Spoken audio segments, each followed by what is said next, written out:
ఇక Rajahmundry central jail దగ్గర మాజీ మంత్రి అంబటి రాంబాబు అల్లుడు ఉమేష్ మాట్లాడుతున్నారు. లైవ్ ద్వారా చూద్దాం. ఖచ్చితంగా మీ దృష్టిలో పెడతాం. ఇప్పుడైతే అడుగుతున్నామండి, ఇప్పుడైతే లేదు. దానికి మనం వేసాం కదండి, అది కోర్టులో వేసాం. పర్మిషన్ వస్తే బయట నుంచి పంపిస్తాం.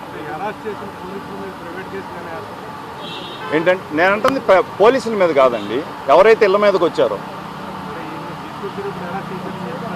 అవునండి, వాళ్ళ మీద కూడా కేసు వేయాలి కదండి. ఇప్పుడు వాళ్ళ మీద ఆల్రెడీ నిన్న కోర్టులోనే చెప్పారు మామయ్య గారు. ఇప్పుడు అంబటి రాంబాబు గారు నిన్న అది కోర్టులోనే రిమాండ్ ఇవ్వక ముందలే చెప్పారు. దాని స్టేట్మెంట్ తీసుకోవడం కూడా జరిగింది. దాని మీద కూడా కేసు పెట్టారు.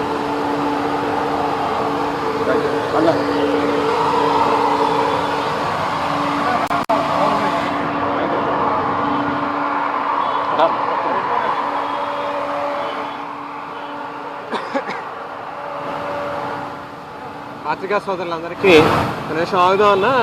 ఒక నిమిషం ఆగండి ఆగండి ఆగండి.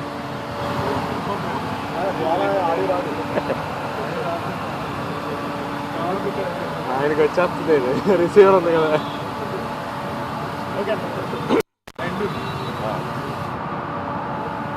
రైట్ అన్న.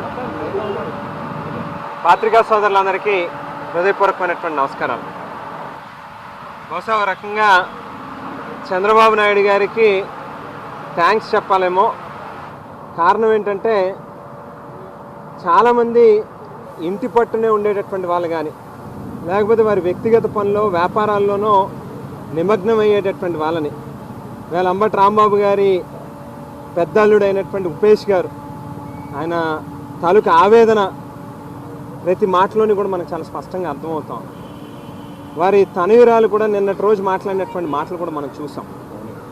అంటే ఒక్క రాంబాబు గారిని సెంట్రల్ జైల్లోకి నెట్టి రాంబాబు గారి కుటుంబంలో ఉన్నటువంటి మరో నలుగురిని తీసుకొచ్చి నాయకుల కింద ప్రొజెక్ట్ చేసేటటువంటి అవకాశం ఇవాళ చంద్రబాబు నాయుడు గారు ఇచ్చినందుకు బహుశా ముందుగా చంద్రబాబు నాయుడు గారికి ధన్యవాదాలు తెలియజేయాలి. ఒక రకంగా ఇవాళ రాష్ట్రంలో పరిస్థితులు గమనిస్తూ ఉంటే కేవలం అధికార దర్పంతో ఏది చేసినా చెల్లుబాటు అవుతుందనేటువంటి ధోరణిలో ఒక మాజీ మంత్రిని సైతం లెక్క చేయకుండా ఇళ్ల మీద దాడి చేయడం కానీ, వారి వాహనాలని దగ్ధం చేయడం కానీ, వారి మీదే